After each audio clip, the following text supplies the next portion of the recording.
Hello friends, welcome back to our channel let's crack Tripura exam. তো বন্ধুরা, আজকে আমরা তোমাদের সামনে অলরাউন্ড জিকে গুরুত্বপূর্ণ 29 নম্বর ক্লাস নিয়ে চলে এসেছি। আমরা এর পূর্বে আরও 28টি ক্লাস করে নিয়েছি। যারা পূর্বের ক্লাসগুলি দেখুনি অবশ্যই আমাদের চ্যানেলে প্লেলিস্ট থেকে দেখে নিতে পারবে। এবং কন্টিনিউ আমরা তোমাদের জন্য গুরুত্বপূর্ণ ক্লাসগুলি করার চেষ্টা করছি। Indian history, Indian geography. আজকের এই ক্লাসের মধ্যে আমরা ইন্ডিয়ান কনস্টিটিউশন থেকেও গুরুত্বপূর্ণ কোশ্চেনগুলি বাছাই করে নিয়ে এসেছি। তাছাড়া friends, Tripura current affairs, Tripura GK টেস্টের আকারে ওয়াইজ অ্যাপে দেওয়া হচ্ছে। প্রত্যেকদিন সকালে কারেন্ট অ্যাফেয়ার্স সমস্ত কিছু জিকে, টোটাল জিকে পার্ট আমরা কিন্তু টিপিএসসি পরীক্ষাতে টোটাল জিকে যে পার্টটা থাকে সেই টোটাল জিকে পার্ট আমরা কভার করছি তোমাদের জন্য।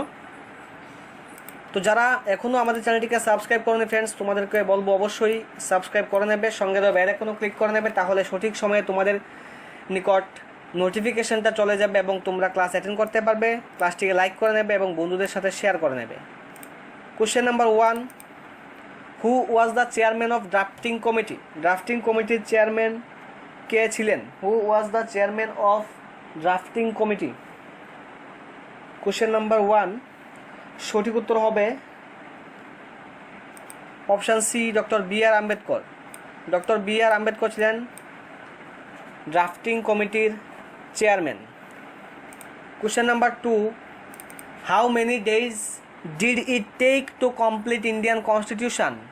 ভারতীয় সংবিধান সম্পূর্ণ করতে কতদিন সময় লেগেছিল? ভারতীয় সংবিধান সম্পূর্ণ করতে কতদিন সময় লেগেছিল? আনসার করো।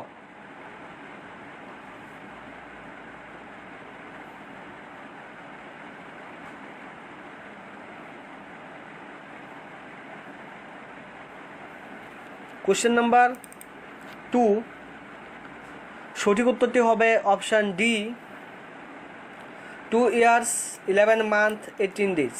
2 বছর 11 মাস 18 দিন। 2 বছর 11 মাস 18 দিন সময় লেগেছিল ভারতবর্ষের সংবিধান সম্পূর্ণভাবে রচনা করার জন্য। Question number 3, during the proclamation of national emergency, জাতীয় জরুরি অবস্থা ঘোষণার সময় all fundamental rights are suspended. Articles 20 and 21 cannot be suspended. Article 19 cannot be suspended. Article 32 cannot be suspended. তো কোনটা এখানে সঠিক উত্তর হবে? যে যখন জাতীয় জরুরি অবস্থা ঘোষণা করা হয় নিচের কোনটা শুধুমাত্র পাওয়া যায়? ঘোষণার সময় নিচের কোনটা শুধুমাত্র আমরা পাই আর বাকি কোনো কিছু কিন্তু আমরা পাই না। সঠিকভাবে যদি আমরা দেখি কোশ্চেন নাম্বার যে 3, তার সঠিক উত্তরটি হবে option B, article 20 and 21 cannot be suspended. সঠিক স্টেটমেন্ট হচ্ছে এটা। এই যে 4টি স্টেটমেন্ট দেওয়া আছে এখানে, সেই 4টি স্টেটমেন্ট থেকে যদি আমরা দেখি তাহলে সঠিক স্টেটমেন্ট হচ্ছে যখন জাতীয় জরুরি অবস্থা ন্যাশনাল ইমার্জেন্সি যখন ঘোষণা করা হয় তখন আর্টিকেল 20 অ্যান্ড আর্টিকেল 21 শুধুমাত্র সাসপেন্ড করা হয় না, বাকি সমস্ত কিছু সাসপেন্ড হয়ে যায়, স্থগিত হয়ে যায়। Next question, who was the president in Indian Congress? Indian National Congress, national Congress হবে এখানে Indian National Congress. Friends, Indian national কংগ্রেসের বলছে যে সুরাট সেশন, সুরাটে যে স্প্লিট হয়েছিল এটা 1907-এ হয়েছিল। এখন প্রশ্ন হচ্ছে ওই যে সেশনের মধ্যে 1907-এ কংগ্রেসের মধ্যে বিচ্ছেদ হয়েছিল সেই সেশনে কংগ্রেসের সভাপতিত্ব কে করেছিল?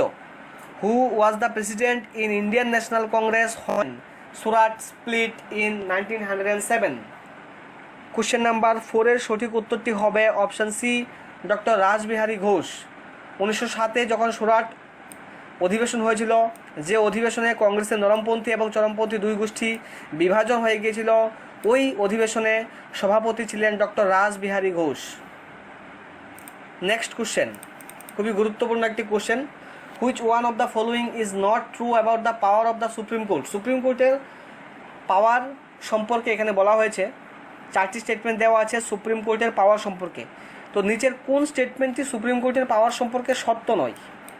নিচের কোন statement is not true about the powers of the Supreme Court? এখানে প্রথম অপশানে বলছে the Supreme court has original and exclusive jurisdiction in intergovernmental dispute. আন্তঃসরকারি বিরোধের ক্ষেত্রে সুপ্রিম কোর্টের মূল এবং একচেটিয়া যে এখতিয়ার, সেই এখতিয়ারের মধ্যে রয়েছে সুপ্রিম কোর্ট কী করতে পারবে বলছে সুপ্রিম কোর্ট যে রাজ্যের মধ্যে যে বিরোধ, সেই বিরোধের মীমাংসা করার জন্য বিচার করতে পারবে। বিতে বলছে যে supreme court has advisory jurisdiction on a question of law or fact which may be refer to it by the president of India. বলছে কোনো অ্যাডভাইজারি বা জুরিডিকশানও করতে পারবে সুপ্রিম কোর্ট প্রেসিডেন্টের কাছে, প্রেসিডেন্টকেও কোনো অ্যাডভাইজারি দিতে পারবে সুপ্রিম কোর্ট। দেন সিতে বলছে supreme court has the power to review its own judgement. Supreme court নিজের জাজমেন্টেরকেও আবার রিভিউ করতে পারবে। সুপ্রিম কোর্ট মনে করো কোনো জাজমেন্ট দিয়ে দিয়েছে আজকের দিনে, পরবর্তী সময়ে এই জাজমেন্টকে আবার রিভিউ করতে পারবে সুপ্রিম কোর্ট, এখানে সিতে এটা বলছে। অ্যান্ড ডিতে বলছে the Supreme court has the executive power to issue writs to protect the fundamental rights of the people. বলছে supreme court has the executive power. তো এই যে কথাটা এক্সিকিউটিভ পাওয়ার, এটাই কিন্তু সুপ্রিম কোর্টে নেই। এক্সিকিউটিভ পাওয়ার সুপ্রিম কোর্টের কাছে নেই। সুপ্রিম কোর্ট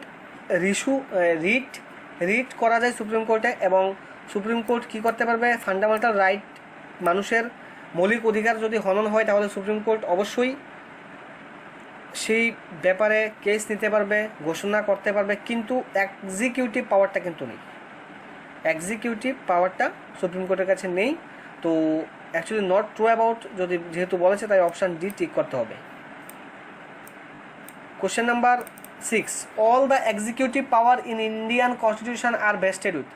সব এক্সিকিউটিভ পাওয়ার কোথায় ন্যস্ত থাকে? সংসদ, রাষ্ট্রপতি, প্রধানমন্ত্রী, কাউন্সিল অফ মিনিস্টার।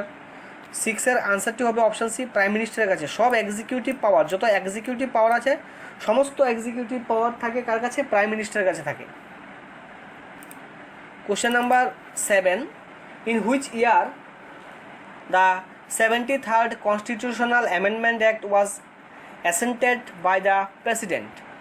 কোন সালে 73তম সংবিধান সংশোধনী আইন রাষ্ট্রপতি কর্তৃক সম্মত হয়? রাষ্ট্রপতি কর্তৃক 73তম সংবিধান সংশোধনী আইন কবে সম্মত হয়?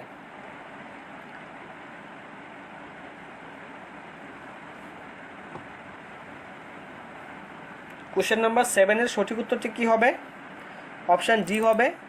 1993-তে রাষ্ট্রপতি কর্তৃক এই 73rd কনস্টিটিউশনাল অ্যামেন্ডমেন্ট এটা সম্মত হয়েছিল। Question number 8, in the following which is the correct age of retirement of জাজ অফ সুপ্রিম কোর্ট। সুপ্রিম কোর্টের জাজ রিটায়ারমেন্ট করে কত বছর বয়সে? কত বছর বয়স হলে সুপ্রিম কোর্টের জাজ রিটায়ারমেন্টে যেতে পারবে?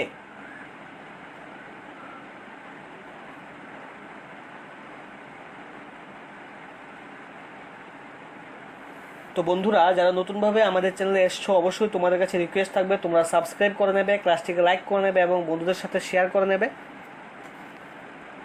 তাছাড়া আমরা তোমাদের জন্য যে কোর্স স্টার্ট করেছি টার্গেট টিপিসি 2022, যেখানে আমরা ওয়াইজ অ্যাপের মাধ্যমে তোমাদেরকে ফেসিলিটি প্রোভাইড করছি। প্রত্যেকদিন ওয়াইজ অ্যাপে 2টি ক্লাস থাকছে, 3টি ক্লাস থাকছে ইউটিউবের মধ্যে, টোটাল 5টি ক্লাস। এই 5টি ক্লাসের পিডিএফ তোমরা পাচ্ছ এই ওয়াইজ অ্যাপের মধ্যে। ওয়াইজ অ্যাপের মধ্যে লাস্ট 4 মান্থের কারেন্ট অ্যাফেয়ার্সও তোমরা পেয়ে যাবে এই ওয়াইজ অ্যাপে আসলে, যদি তোমরা জয়েন করো তাহলে। অ্যান্ড এখানে 75-টির থেকেও বেশি আমরা অলরেডি মক টেস্ট তোমাদেরকে দিয়ে দিয়েছি। যারা জয়েন করেছে প্রতিনিয়ত তারা ওই মক টেস্টগুলি দিতে পারছে ফ্রেন্ডস। মক টেস্ট দিয়েছি 75-টির থেকেও বেশি। অ্যান্ড 70+ পিডিএফ দিয়ে দিয়েছি। প্রত্যেকটি ক্লাসের ম্যাটেরিয়ালস 70+ দিয়ে দিয়েছি। সমস্ত কিছু প্রত্যেক দিন আমরা দিচ্ছি। এবং আমরা আমাদের কোর্স স্টার্ট করেছি কবে থেকে? মার্চ মাসের 21 তারিখ থেকে। আজকে পর্যন্ত অনেকটাই সারা পেয়েছি আমরা, অনেকেই অলরেডি জয়েন করে নিয়েছে। যারা মিস করছো, জয়েন করোনি এখনও, অবশ্যই জয়েন করে নেবে। কোশ্চেন নাম্বার 8-এর সঠিক উত্তরটি হবে 65 ইয়ার্স। 65 ইয়ার্সে সুপ্রিম কোর্টের যিনি বিচারপতি থাকেন উনি অবসরে যায়। 65 ইয়ার্স, এটার answer option B. Question number 9, which of the following is not a part of our parliament. নিচের কোনটি সংসদের অংশ নয়? পার্লামেন্টের অংশ নয় কোনটি? নিচে 4টি অপশান দেওয়া আছে, এখান থেকে তোমরা বলবে যে কোনটি পার্লামেন্টের অংশ নয়।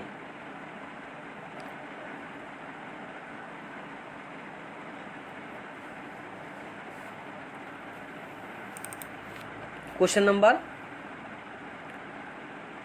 9 সঠিক উত্তর হবে option C, Supreme court. Supreme Court কিন্তু পার্লামেন্টের অংশ নয়। Next question, who was the first speaker of Lok Sabha? লোকসভার প্রথম স্পিকার কে ছিলেন?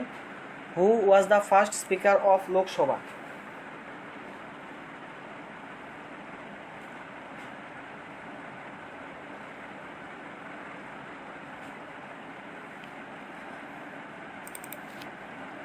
কোশ্চেন নাম্বার 10 সঠিক উত্তর হবে option C, J B. G V. Mavalankar হচ্ছে জি.ভি. মাবলঙ্কর প্রথম লোকসভার স্পিকার ছিলেন। Question number 11, which amendment introduced the anti defection provisions in the constitution? কোন amendment introduce the anti defection, অর্থাৎ কোন সংশোধনী সংবিধানের দল ত্যাগ বিরোধী যে বিধান, দল ত্যাগ বিরোধী বিধান প্রবর্তন করে? কোন অ্যামেন্ডমেন্ট দল ত্যাগ বিরোধী বিধান প্রবর্তন করে? কোশ্চেন নাম্বার 11 সঠিক উত্তরটি হবে অপশান বি, 52nd 52তম সংবিধান সংশোধনী কি করে? দল ত্যাগ বিরোধী বিধান প্রবর্তন করে। Question number 12, which amendment has been called a revision of the constitution of India? কোন অ্যামেন্ডমেন্টকে কনস্টিটিউশন অফ ইন্ডিয়ার রিভিশন বলা হয়?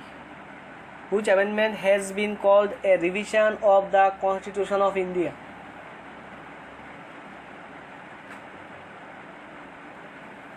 কোশ্চেন নাম্বার 12 সঠিক উত্তরটি কী হবে? কোশ্চেন নাম্বার 12 সঠিক উত্তরটি হবে অপশান সি, 42nd 42তম সংবিধানকে বলে। 42তম যে সংবিধান সংশোধন 1976 হয়েছিল, এই সংবিধান সংশোধনীকেই বলে revision of the constitution of India. Question number 13, which of the following schedules deals with the division of powers between union and states? Which of the following schedules deals with the division of powers between union and states? নিচের কোন তফসিলটি union এবং রাজ্যগুলির মধ্যে ক্ষমতার বিভাজনের সাথে সম্পর্কিত?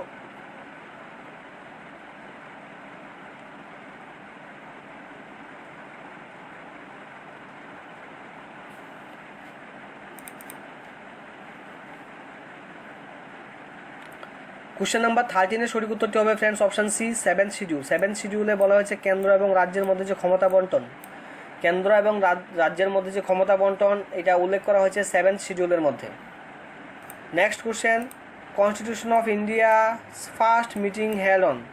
ভারতের সংবিধানের প্রথম বৈঠক, সংবিধান সভা যে গণপরিষদ কর্তৃক সংবিধান তৈরি করা হয়েছে, তো সেই সংবিধান তৈরি করেছে গণপরিষদের প্রথম অধিবেশনটা কবে বসছিল? গণপরিষদের প্রথম অধিবেশন কবে বসছিল ফ্রেন্ডস? কোশ্চেন নাম্বার 14 সঠিক উত্তর option C, 9 December 9 December 1946। 9 December 1946 গণপরিষদের প্রথম অধিবেশন বসেছিল।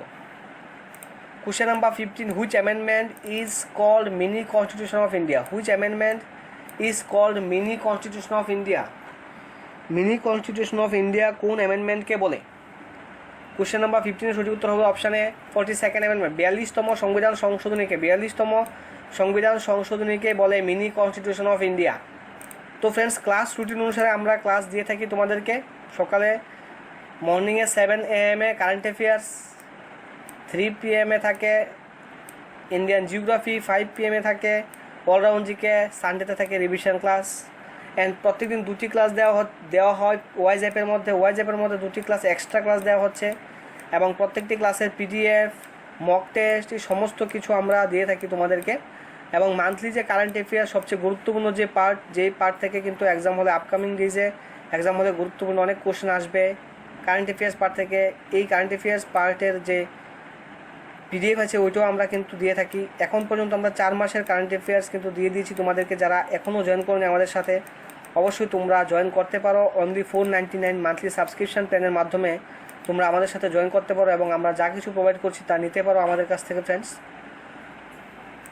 এবং অবশ্যই তার জন্য তোমাদের জানতে হবে ক্লাসরুম আইডি। এই ক্লাসরুম আইডি বসালে তোমরা আমাদের ক্লাসরুমে চলে যাবে, এবং আমাদের ক্লাসরুমে যা কিছু দেওয়া আছে তোমরা ওইগুলি সব কিছু ক্র্যাক করতে পারবে, ইজিলি ডাউনলোডও করতে পারবে, প্রিন্ট আউট বের করতে পারবে। ক্লাসরুম আইডি বসিয়ে তোমরা জয়েন করো। তাহলে আজকে ছিল ক্লাস নম্বর 29, আমরা নেক্সটে ক্লাস নম্বর 30 নিয়ে চলে আসবো। তোমরা সবাই এভাবেই তোমাদের অ্যাক্টিভ সাপোর্ট আমাদের সাথে রাখবে ফ্রেন্ডস। সবাইকে অসংখ্য ধন্যবাদ জানিয়ে ক্লাসটি এখানেই শেষ করছি। সবাই ভালো থাকবে, সুস্থ থাকবে।